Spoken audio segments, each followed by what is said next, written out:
ఈ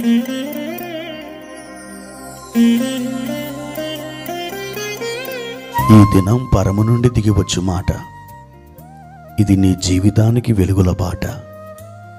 నీ ఒడిలో ఉంచబడిన దీవెనల మూట, అద్భుతాల ఆనంద ఊట. మే 2 సంవత్సరమంతా బైబిల్ చదివి ముగించడానికి ఈరోజు మీరు చదవలసిన లేఖన భాగము ఉదయం 1 రాజులు 12 మరియు 13 అధ్యాయములు, సాయంత్రం లూకాసు వార్త 22వ అధ్యాయము 1 నుండి 20వ వచనం వరకు. ప్రియమైన దేవుని బిడ్డలారా, ఈ ఉదయకాల సమయంలో ప్రభు కృప మీకు తోడుగా ఉండునుగాక. ఎలా ఉన్నారు? బాగున్నారు కదూ? దేవుడు ఆయురారోగ్యాలతో మిమ్మల్ని ఆశీర్వదించి దీర్ఘాయువుతో మిమ్మల్ని తృప్తిపరిచి ప్రతి శ్రమలో ఆయన మీకు తోడుగా ఉండి ఆ యొక్క శ్రమ దినముల నుండి మిమ్మల్ని తప్పించి విడిపించునుగాక. ప్రియ దేవుని బిడ్డలారా, ఈ ఉదయకాల సమయంలో ప్రభు వారిచ్చిన లేఖన భాగాన్ని చదువుకుందాం. 34వ కీర్తన 7వ వచనం. యెహోవా యందు భయభక్తులు గలవారి చుట్టూ ఆయన దూత కావలి ఉండి వారిని రక్షించును. ప్రియమైన దేవుని బిడ్డలారా, ఈ వాక్యాన్ని ఎప్పుడైనా మీరు ధ్యానం చేశారా? యెహోవా యందు భయభక్తులు గలవారి చుట్టూ ఆయన దూత కావలి ఉండి వారిని రక్షించును. దేవుని వాగ్దానములలో శ్రేష్టమైన వాటిలో ఈ వాగ్దానం శ్రేష్టమైనది, ఉన్నతమైన కోవకు చెందినది. యేసు ప్రభు రక్తంలో కడగబడ్డ మనం రక్షణ పొంది విశ్వాస యాత్రలో ఈ లోకమనే అరణ్య జీవితాన్ని కొనసాగిస్తూ ముందుకు సాగి వెళుతున్నటువంటి మనకు దేవుడిచ్చిన గొప్ప అభయం.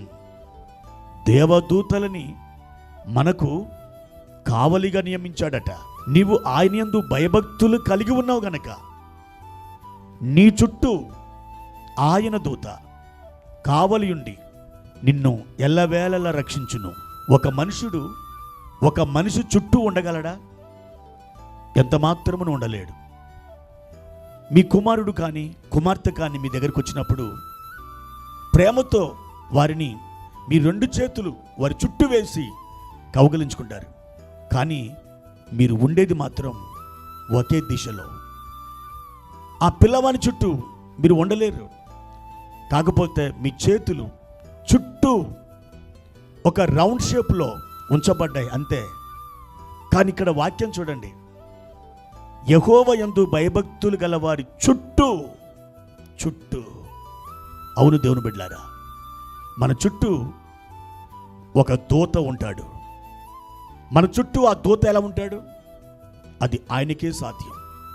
నా ప్రియమైన దేవుని బిడ్డలారా, శత్రువు నిన్ను ఎంత మాత్రం తాకలేడు. సమస్య ఏమాత్రం నిన్ను జల్లించలేదు. ఏమాత్రం దుష్టుడు నిన్ను ముట్టడానికి వీలు లేదు. ఎందుకంటే నీ చుట్టూ ఒక దూత ఉన్నాడు. ఆయన నిన్ను ఆవరించుకొని ఉన్నాడు. కాబట్టి ఏ శత్రువు కూడా ఆ దూతని ఛేదించుకొని నీ యొద్దకు రాలేడు. ఎంత భద్రతా వలయములో నువ్వు ఉన్నావో తెలుసా దేవుని బిడ్డ? దేవుడు నీకు ఎంతగా కృపనిచ్చాడో నీకు అర్థమవుతుందా?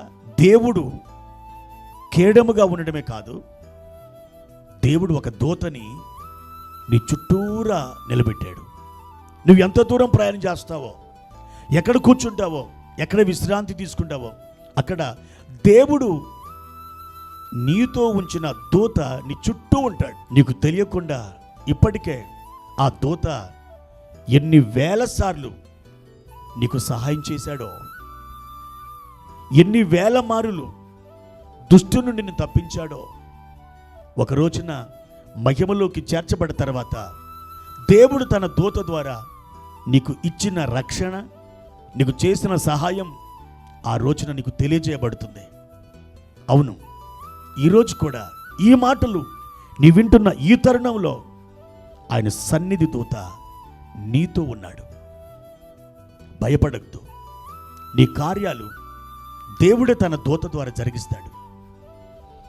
వారి పక్షమున ఉన్నవారి కంటే మన పక్షమున ఉన్నవారు అధికులై ఉన్నారని ఎలీషా తన సేవకునితో చెప్పాడు.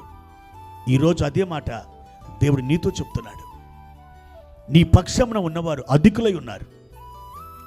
భీతి చెందకు, భయాందోళనకు గురికాకు. ప్రభు నీకు క్షేమం దయచేయునుగాక. ప్రార్థన. ప్రియమైన తండ్రి, మీ ఘనమైన నామానికి వందనాలు. మీ యందు భయభక్తులు కలిగిన మేము మీ దూతను తోడుగా కలిగి ఉన్నాం.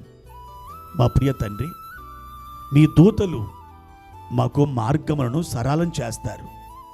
మీ దూతలు మాకు రక్షణ దయచేస్తారు. మీ దూతలు మాకు పరిచర్య చేస్తారు. మీ దూతలు మమ్మల్ని ఎల్లవేళలా కాపాడుతారు. అవును నాయన, సైన్యములకు అధిపతియగు ప్రభువు నీవు ఆ సైన్యములో ఒక దూతను మాకు తోడుగా ఉంచినందుకు వందనాలు. మా తండ్రి, మా ఎడల మీరు కలిగి ఉన్న ఈ గొప్ప సంకల్పాన్ని బట్టి, మీ మహిమను బట్టి వందనాలు. మీరు మమ్మల్ని ఎన్నడూ చేయి విడవరు. మీరు మమ్మల్ని కాపాడుతారు. అందును బట్టి కృతజ్ఞతాస్తుతులు చెల్లిస్తున్నాం. ఈ దినమే మా ప్రియులకు ఒక నిరీక్షణ కలిగించండి. ఘనత, మహిమ, ప్రభావాలు నీకు చెల్లించుకుంటున్నాం. యేసు నామములో ఈ ప్రార్థన అడిగి వేడుకుంటున్నాము తండ్రి. ఆమెన్.